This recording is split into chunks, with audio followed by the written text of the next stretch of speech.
Tatanggalin natin yung cover. Yung bandang binabahay, itong bahay na to guys, tanggalin natin to.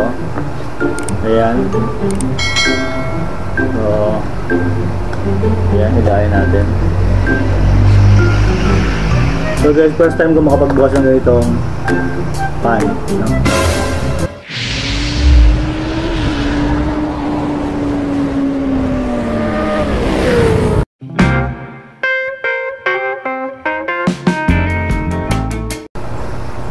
So hello guys, welcome back sa aking YouTube channel, Kabumbay TV.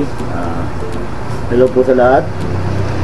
So for today's vlog guys, meron na naman ako ditong clip pan naman. Yung una ginawa ko noon yung electric pan na ordinary motor.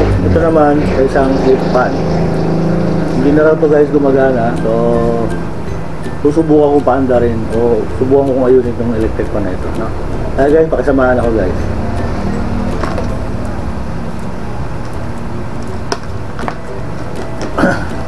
So guys, mga una dyan, siyempre kailangan natin buksan yung pinakamotor. Para hindi nagabal guys, tanggalin muna natin yung mga pan, yung mga itong mga blade nya, para hindi siya gabal, no? Yung mga blade, blade.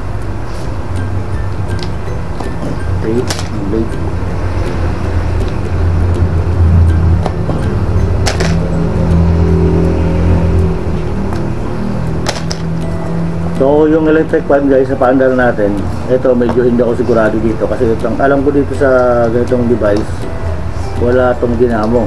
So ano to parang magnet lang ano rito. So tingnan natin guys, subukan natin kaya natin paandarin.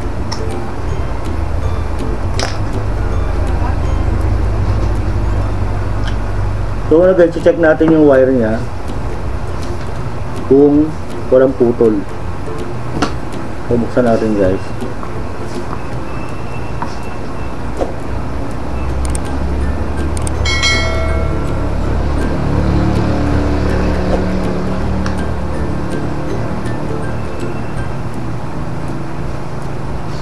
So tanggalin natin yung cover. Yung bandang binabahay, itong bahay na to guys, tanggalin natin to. Ayan. So ayan, hilahin natin. So guys, first time ko makapagbukas ng ganitong pan, no? So pag ganito pala to, maganda, may bearing siya, may bearing. So tanggalin na rin natin tong pinakaulo.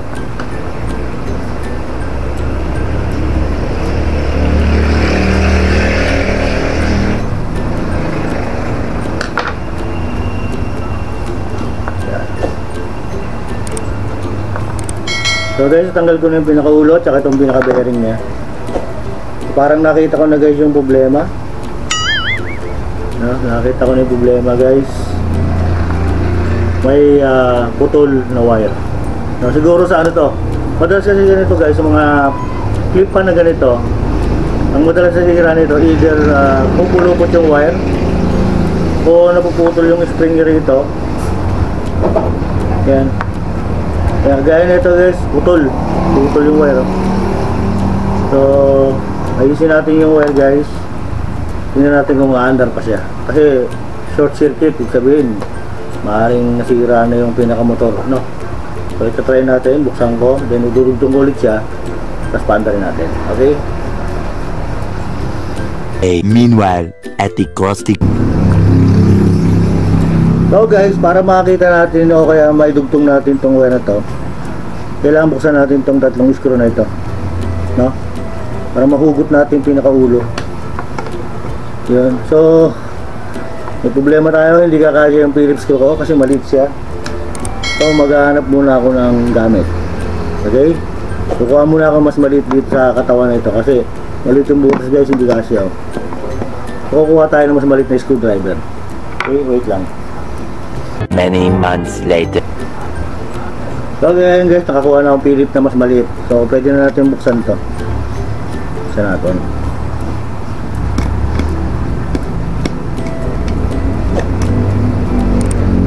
So Sana hindi nasunog yung pinaka ano niya, pinaka motor niya, para mapagana pa natin siya. Okay. Siyempre habang dinabaklas ito guys, shoutout kay Kabian TV, yan, kay Travelers Vlog, kay Marasigan, yan, yung tatandaan ko pa. Okay, ngayon guys, baklas ko na yung pinaka motor niya. Ito. Then adjust natin konti yung wire. Dinihilahin natin dito sa kabilang side para yan, iba pa. Ayan guys, nakikita nyo ba? Ito, kalalabasin natin dito sa kabila para maayos natin yung wire. Okay? So guys, ito yung sa tingin ko ito yung sira nya, itong parte na to. Ayan. Ayan guys, putol. So para may dugtong yan, kailangan putulin na natin diretso. Parang labo putulin na natin to. Ayan, ayan. Ayan. Ayan.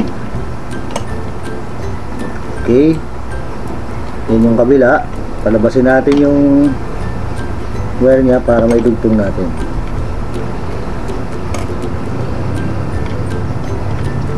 Okay, gandahan na natin guys, baka madamay. Wala tayong ano wala tayong cutter na para dito Parang may naamoy ako hindi maganda. Ayan. Hindi ata kamay. Kamay na lang guys, kasi masailan to medyo maliit na yung pinaka wire nya, kaya kailangan dahan-dahanin natin. Okay, Ma'am, galing mo pala dyan hindi ko alam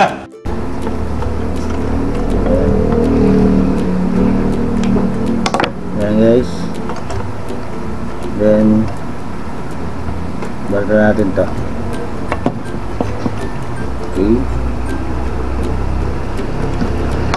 Ayan guys, nabalatan ko na, pero parang sablay. Then dudugtong na natin dito ulit sa dalawang wire na ito. Okay, balatan din natin. Higit natin. Okay, ayan. Ito naman dalawang wire na to guys, wala naman polarity ito. O kahit alin dito yung dugtong nyo, pwede na yan. Yan, ganyan. Okay. Tabayin na lang natin.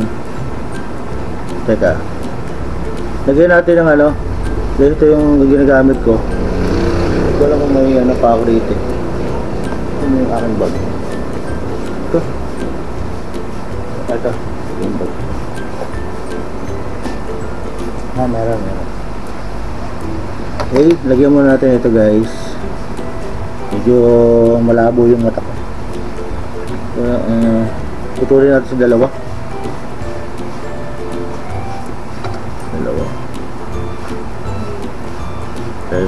Okay, dalawa na lang. Okay, lagyan natin ito dito. May tumatawag sa akin. Lagyan natin dito to guys, sa isa.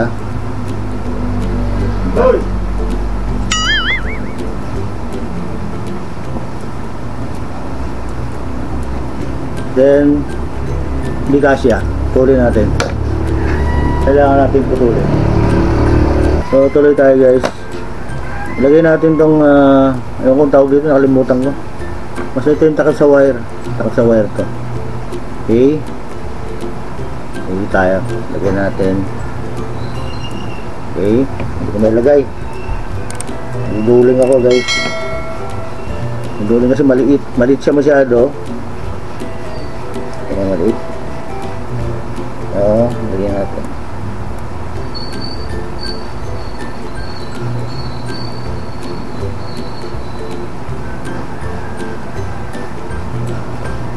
Ayan, then idugtong na natin. Parang mahirap pa. See? Nakikita nyo ba guys? Sana nakikita nyo para nasusundan nyo yung mga ginagawa ko. Okay. Then dugtong natin.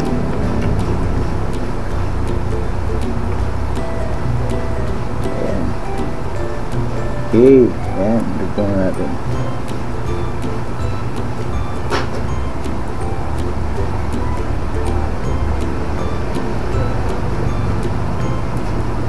Third na madugtong. Isa pa. Ayan. Maliit kasi guys. Naduduling ako. Kailangan na ilaw. Ilawan natin. Ayan. Nakaduling siya. Walang ilaw. Medyo malabo guys yung aking mata. So ayan guys. Dugtong natin yung isa. Kamayin na lang natin para ano. Lagay ko muna kaya ito. Ano? Pahirapan ako. Okay. Lagyan natin. Yan. Mas better. Yan. So ito magiging ano. Imbis na electric tape tayo. Ito na lang. Yan ang lagay natin takip para mas madali siya. Yes, then ito pang isa dito natin. Kahit sino guys kayang gawin to kasi ako naman ano lang ako kumbaga makalikot ako. So magagawa nyo rin to. Huwag nyo lang isasaksak sa kuryente muna. Kailangan every time na magbabaklas kayo kahit anong kasangkapan na may kuryente, siguraduhin hindi nakasaksak bago mo siya buksan o galawin yung mga kagaya na itong naputol na wire, no? Para hindi kayo makuryente. Huwag kayong maging ano tayo, pakalamero, hindi ka, para maging kapag matsyag yan, no? So ako kasi guys, ano lang ako nagmamarunong lang. Hindi ko talaga pinag-aralan itong mga ganito. Kumbaga kung iisipin mo kasi siguro mahirap para sa ating mga hindi naman natin pinag-aralan to. Pero kung iisipin mo na kaya mo, siguro magagawa mo yan kahit wala sila. Hugot parang hugot. Okay.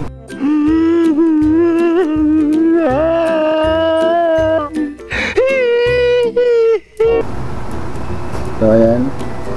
So guys, yan ay lagay ko na yung parang tube. Yan. Hindi nung palumpan.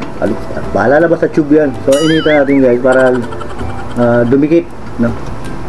Labas nga muna natin. Baka masunog yung yung plastic. Ayan. Then yan lang to guys, iniinitan lang ganyan, no? Ayaw. Yan. So okay. Ginagawa no. Okay, then gagano'n nyo lang siya. So ayan, cover na siya guys. Sarado na.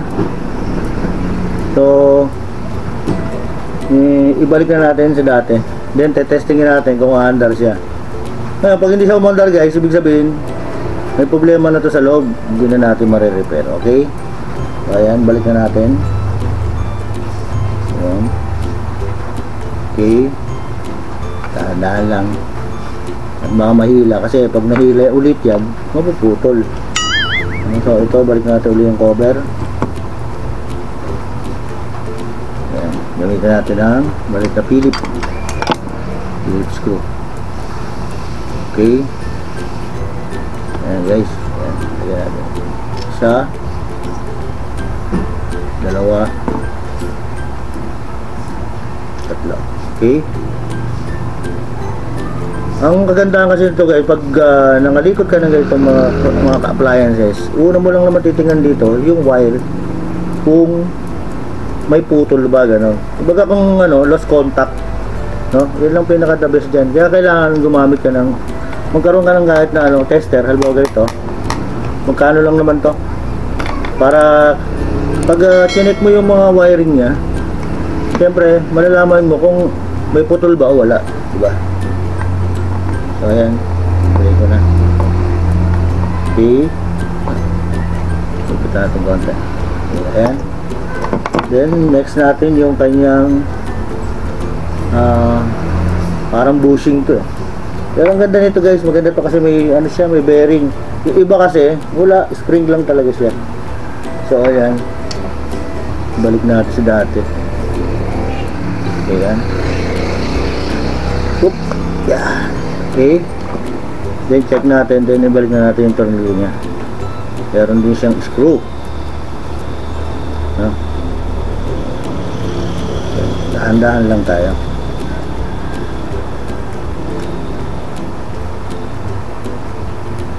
Siyempre, kaibigang Kabian TV. Walang sawang suporta sa akin. Maraming salamat sa iyo. No? So guys, nilagay ko na yung pinaka-bearing niya.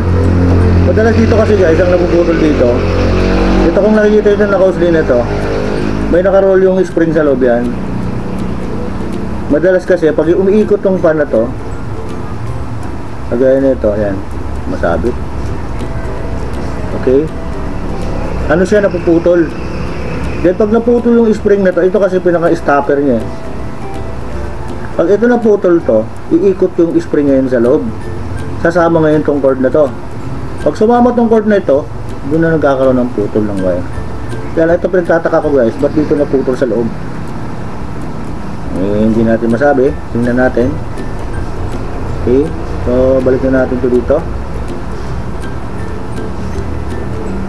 Ayan, tingnan natin. Mayroon naman tong gatla guys, so hindi kayo mawawala dito. Okay, balik. Ayan. Ayan. Ako. Nawala na ako. Yung gatla. Yan, yan. Okay. Yung gatla niya. Yan, yan. Yung balik na natin yung dalawang screw pa. May dalawang screw pa ito.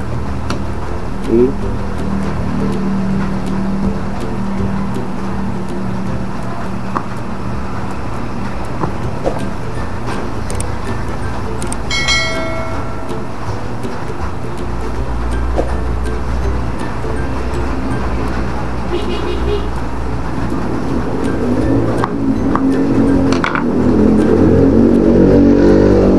So guys, ganyan lang muna, testingin natin siya kung kaanda. Okay, saksak natin. Hindi ko saksakan sa likod ko. Kita nyo kaya ako guys. Okay, ayan guys, umandar oh. Oh, umandar siya. So yun lang talaga naging problema niya guys, naputol yung wire sa loob.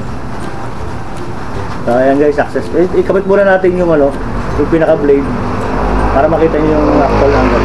Okay.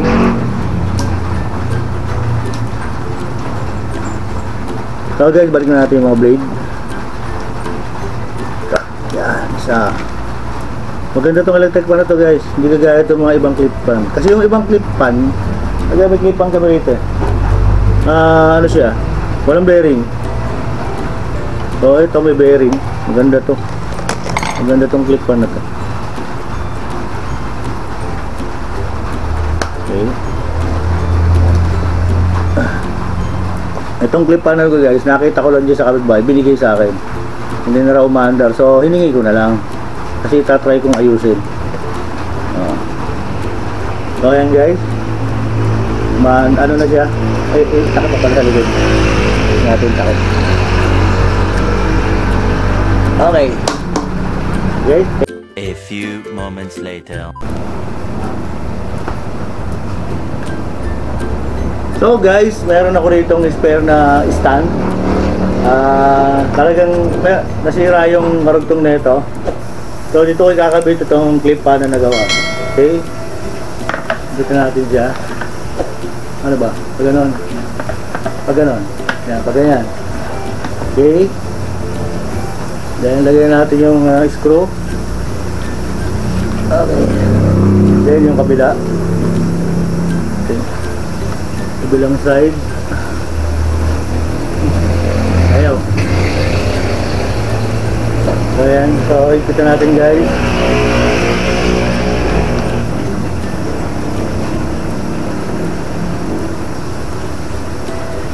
Okay, ayaw. Ayaw pumasok. Ba't ganun? Ay. Okay. Kaya pala.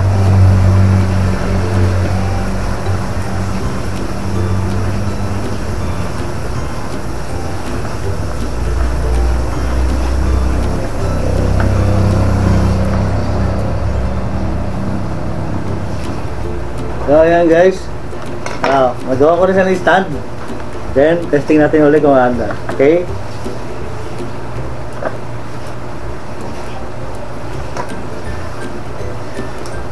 Yun o.